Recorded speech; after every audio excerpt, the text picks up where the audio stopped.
आती है। कैसे हो बेटा आप सब लोग? आई होप सब अच्छे हैं, सब ठीक हैं। आज की इस वीडियो में जैसे कि आप सब लोगों को पता ही है कि सितंबर का रिज़ल्ट जो है वो आ गया है ना। तो ये मैं ऑफिशियल वेबसाइट पर हूँ HBSC बोर्ड की। तो आप जब यहाँ पर जाएंगे तो आपको मैंने बता ही रखा है किस किस तरीके से जाना है। सबसे पहले सितंबर रिजल्ट, बच्चों के कमेंट आए थे कि मैम रिजल्ट जो है हमारा आया है ये नहीं आया। तो बेटा रिजल्ट आप लोगों का आ गया है, ठीक है। आप यहाँ पर जब नीचे नीचे स्क्रॉलिंग करेंगे तो यहाँ पर आपको शो हो जाएगा, ये देखिए यहाँ पर दिख रहा है result of senior secondary exam September, ठीक है। तो यहाँ से आप लोग अपना रिजल्ट जो है वो चेक कर सकते हैं, ठीक है। और इसी तरीके से ओपन वालों का भी रिजल्ट आ चुका है सितंबर में, जिन जिन ने पेपर दिए थे। ये फर्स्ट डाउट आई थिंक आप लोगों का ख़त्म हो गया होगा। अब इसके बाद नेक्स्ट जो है बच्चे ये बोल रहे थे कि जिनका रिज़ल्ट आ गया है, मैम हमारा जो है रिज़ल्ट आ गया है लेकिन हमारा मार्क्स जो है वो बहुत बेकार दिए हुए हैं।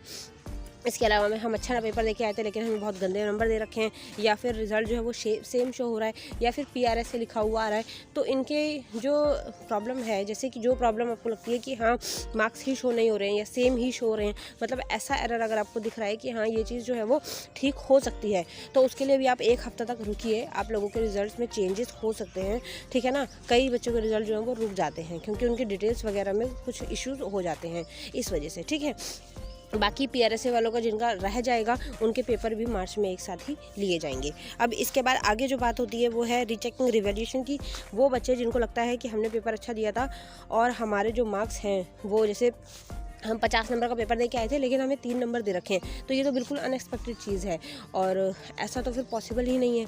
तो वैसे तो बोर्ड की गलतियाँ ये रहती हैं कि बोर्ड पता नहीं क्या करता है क्या नहीं, इतने सारे बच्चों के पैसे वेस्ट और बच्चों का टाइम भी वेस्ट, एनर्जी भी वेस्ट, सब कुछ वेस्ट होता है, लेकिन कोई भी ऑप्शन नहीं है। तो आपको रीचेकिंग और रिवैल्यूएशन के फॉर्म जो है वो भर देने हैं। ये देखिए फॉर्म निकले हुए हैं, ठीक है। चाहे आप ओपन से हो, चाहे आप रेगुलर से हो, चाहे आप कंपार्टमेंट स्टूडेंट्स हो, आप ये फॉर्म को फिलअप कर सकते हैं, रीचेकिंग रिवैल्यूएशन, ठीक है। अगर मैं फ़ीस की बात करूं तो यहाँ पर जब आप अंदर क्लिक करेंगे तो आपको यहाँ से फ़ीस वगैरह सब कुछ दिख जाएगा। वैसे 300 और 1000 इतनी ही फ़ीस होती है, ठीक है। अभी थोड़ी सी तबीयत डाउन है और आराम पड़ रहा है धीरे धीरे, इसीलिए। अब आगे देखिए, आगे जो मैंने मेन चीज़ जिसके लिए वीडियो बनाई थी कि आप लोगों के जिन भी बच्चों के, वो बच्चे जिनके अभी मार्च में जिन्होंने पेपर देने हैं, ठीक है। आधे बच्चे ऐसे हैं जिन्होंने 10th 12th के जो पेपर हैं वो अभी कहीं पर भी नहीं दिए थे, जैसे जुलाई में होते हैं, सितंबर में होते हैं। तो आप CTP के अंडर जो है लास्ट पेपर जो है वो मार्च में दे सकते हैं, उसमें कोई भी प्रॉब्लम नहीं है। जैसे कई बच्चे ये बोल रहे थे कि मैम हमने फॉर्म भरा ही नहीं, हम फॉर्म भरना भूल गए, तो क्या होगा, कैसे होगा, हम दोबारा पेपर दे सकते हैं। तो आप CTP के अंडर बेटा पेपर दे सकते हो, कोई भी प्रॉब्लम नहीं है। 21 तारीख से आपके फॉर्म जो है वो निकलना स्टार्ट हो जाएंगे, ठीक है। आज जो है वो 20 तारीख है, मतलब कल से फॉर्म निकलना स्टार्ट हो जाएंगे। तो आप लोग जो है इसको फिल करिए और जितना हो सकता है अपनी तैयारी पर लग जाइए। मार्च में आप लोगों के पेपर हैं, मार्च में सब लोगों के ही पेपर होते हैं, आप लोगों को पता ही है। इस बार बोल रहे हैं फरवरी मिडिल तक आप लोगों के एग्ज़ाम स्टार्ट हो जाएंगे, तो आप लोगों के पास ज़्यादा टाइम नहीं है। दिसंबर जनवरी बस यही 2-3 महीने हैं, तो फटाफट से लग जाइए, डट कर अपना प्रिपरेशन में लगिए और जितना हो सकता है जल्दी जल्दी अपनी प्रिपरेशन कीजिए, ठीक है। देखिए इसको अगर मैं ओपन करती हूँ तो यहाँ से आपको ये देखिए सारी डिटेल दिख जाएगी। ये देखिए रजिस्ट्रेशन फ़ीस जो है वो 850 है पर स्टूडेंट, ठीक है, इस तरीके से। और इसके अलावा मैं अगर मैं बोलूँ यहाँ पर ये देखिए 2 तारीख 11वां महीना 21 तारीख तक जो है लेट फ़ीस नहीं लगेगी। उसके बाद में अगर आपको देखना है, देखिए 100 रुपये फ़ीस लेट है, फिर 300 रुपये, फिर 1000 रुपये है। 6-12 मतलब 6 दिसंबर तक जो है यहाँ पे 12-12 तक है, मतलब 12 तारीख 12वां महीना दिसंबर तक आप फॉर्म मतलब भर सकते हैं, लेकिन लेट फीस भी लगेगी, ठीक है। ये है application schedule for full subject, अगर आपको प्राइवेट से करना है, ठीक है। तो उसके लिए है ये additional schedule compartment, additional partial full compartment, मतलब इम्प्रूवमेंट, ये कंपार्टमेंट वाले बच्चों के लिए है। तो अब उन्होंने अगर नहीं भरे हैं, CTP के फॉर्म निकले ही हुए हैं, ये वीडियो मैंने बहुत पहले भी बनाई थी। CTP के फॉर्म की डेट जो है वो दिसंबर तक रहती है, क्योंकि बहुत सारे बच्चे ऐसे होते हैं जो सितंबर एग्ज़ाम में फ़ेल हो जाते हैं, तो वो उनको भी फॉर्म भरने होते हैं, और इसलिए एक ही बार डेट चल रही है। दिसंबर तक आप लोगों की डेट रहने वाली है।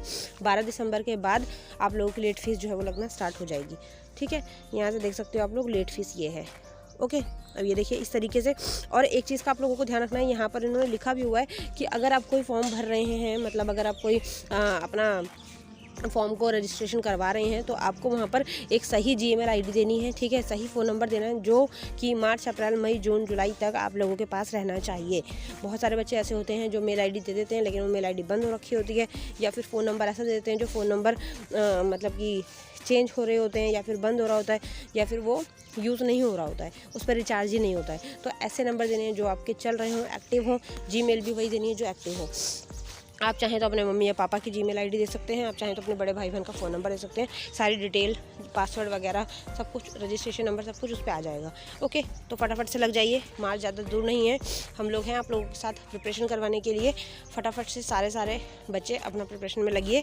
कोई डाउट होता है, कुछ नहीं समझ आता तो कमेंट कीजिए, नहीं तो टेलीग्राम ग्रुप बना हुआ है, डिस्क्रिप्शन में उसका लिंक है, वहाँ से जाके आप टेलीग्राम ग्रुप ज्वाइन कर सकते हैं और डायरेक्ट कोई क्वेश्चन हो तो वहाँ से मुझसे पूछ सकते हैं।